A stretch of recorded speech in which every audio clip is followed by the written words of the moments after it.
presentation from Nicole Vick, who is the instructional coach that leads our MLL, which multi-language learners efforts in the district. We have about 420 students and counting who qualify for MLL support. So those students who indicate that their home language is something other than English.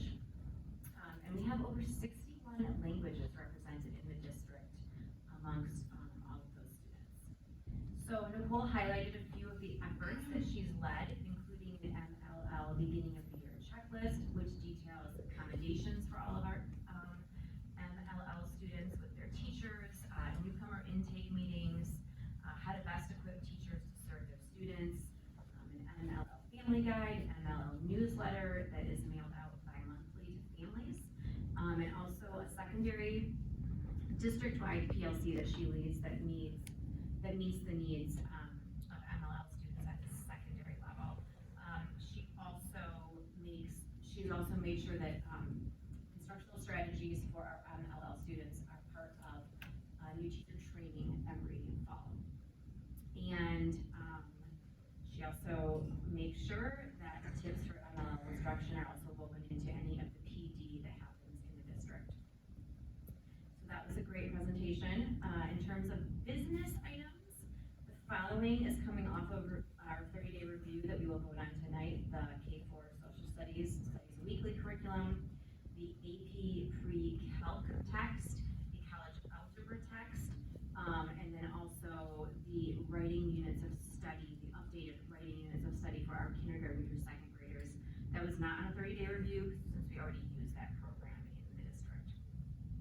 And then going on a 30-day review are a handful of supplemental materials for our language classes. There is, as always, an incredibly detailed account of all of these resources in the curriculum meeting agenda from last week. It was about 60 pages of in-depth detail about what standards these supplemental materials meet, what they're used for, where they're going to be used. So the first one is a resource called Ed Puzzle, and this gives teachers a variety of video lessons, formative assessments, and supplemental review for Spanish. Lingua provides cultural videos and quizzes for students. Conjugamos is grammar and vocab practice. And Talk Abroad, the one they're very excited about, provides real conversations that students can have with native speakers on video, and then they can get feedback on how they're speaking, their accents, their sentence structure, all of those things that are just really great real-time practice. And then our immersion students can also use this tool as well. And that was critical. Thank you very much. Any questions for Mrs. Ryan? No, I just have a comment. There we go. It was just so wonderful to hear Nicole speak about MLL and how incredibly difficult if you go to just be thrown into a school where you didn't speak the native language, and how much support we provide with families. And she talked about how it's their superpower of knowing different languages. And it was just so wonderful to hear how passionate she is and how passionate we are about helping our students learn our language, but also cherish their own language and know how important that is. Well, Mallory, since you brought that up, I just want to also point out that an interesting thing about MLL program and what our teachers and staff do for those students is that some of those students have never done school in this format before. And so imagine not only having to learn another language, but also have to learn the process of school itself. So it's really a very impressive program. All right, thank you very much. We will now move on to Dr. Rashad for finance. Certainly. As of the end of March, we're 75% of the way through our fiscal year, 62% of the way through our school year. So we reviewed our monthly financials for the month of March. You saw them on the board book, nothing notable, outstanding to draw our attention to. And our presentation was from our architecture firm, Tower Pinkster, overviewing for us the first phase of the 2023 bond work that will focus outside at northern and eastern on the athletic fields and the open spaces at those two schools. So for northern, this first phase of a larger plan involves really repurposing that whole area outside the middle school to be a very usable, updated turf facility with bleachers and surrounding fencing and all the things that high schools and middle schools both can participate fully on. Additional few tennis courts coming, restructuring of some parking up there. Very cool to see the blueprint and the kind of future of what it will look like there athletically for that campus at Northern.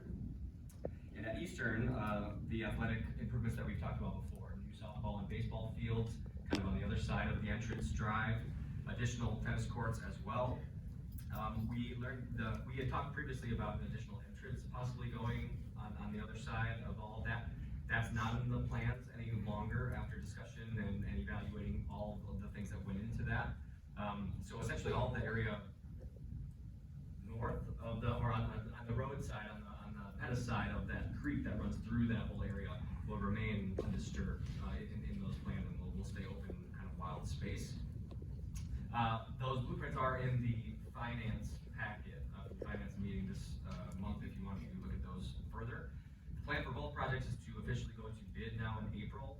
Both of them, as designed, are either right around projected budget or either at projected budget, or the Northern one is almost $1 million under the projected budget on paper right now. So good things where we want to be going out to bid. The hope is that we will see recommendations in June, perhaps, to actually advance that work, start in the summer and finish within a year or so, weather dependent for both of those projects. So a lot to come up. The final piece of the presentation was kind of a cool piece as well from Power Booster. As part of their energy savings programs, specific to the construction at Orchard View, they receive tax incentives and things for their energy programs after it's all inspected. And part of their partnership with us is turning that around and giving that back to us. So they presented us with a $23,000 check that goes into our general fund as kind of the return from the energy savings projects that were done over at Orchard View. So kind of a cool extra bonus. The rest of the construction updates, the administration building obviously is open and was moved into. Maybe we'll hear more about that later. We got to walk through it a little bit and had our meeting over there. It looks wonderful, and everybody stays invigorated over there in that space. The other school projects are on track. No notable digressions from the work that's happening now. Eastern Middle, that entrance along the backside that we've talked about, will be starting soon, and Central High School work is in progress.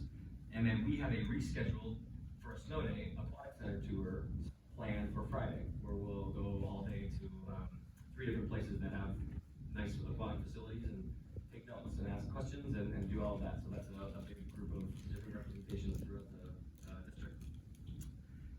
Then to our items for approval, and the majority of them are curriculum related, like Mrs. Tryon talked about. I'll just give you the numbers here. The writing units of study from Heinemann is a cost not to exceed $71,210. AP Pre-Calc books and online licenses is $104,400. College algebra textbooks and online licenses $36,020. And the social studies materials $204,200. Those are all slated out of our general fund, but it's possible some of those may also fall under the definitions of ESSER $3 still, as well, as those things are fluctuating as that money comes to an end. So that's being looked at still, and if any of that can fall into that bucket, then they'll be paid for out of there instead. That would be an advantage to us. So other items, two-way radio upgrade. The radios that are used intra-building and inter-district need to be replaced, and the request is to replace and expand the current fleet of radios that we have, which was last done in 2016. So this includes buildings and facilities, as well as our transportation radios as well. This has been piloted, these new radios, over at Eastern Middle and High School, and the recommendation is to go ahead with a larger fleet. So this would replace 128 radios and add 37 new radios, and then replace 88 transportation radios for the transportation office and the buses. So this purchase would come from T&W Electronics at a contract pricing rate that would not exceed $359,600. And that includes a $38,000 credit for trading in our old radios as well. And this is coming out of that Section 97 Safety and Security Grant that we received for projects just like this. Our final request is for furniture, as we do. Ada Vista, which is nearing the end of their construction, this will outfit 17 additional classrooms.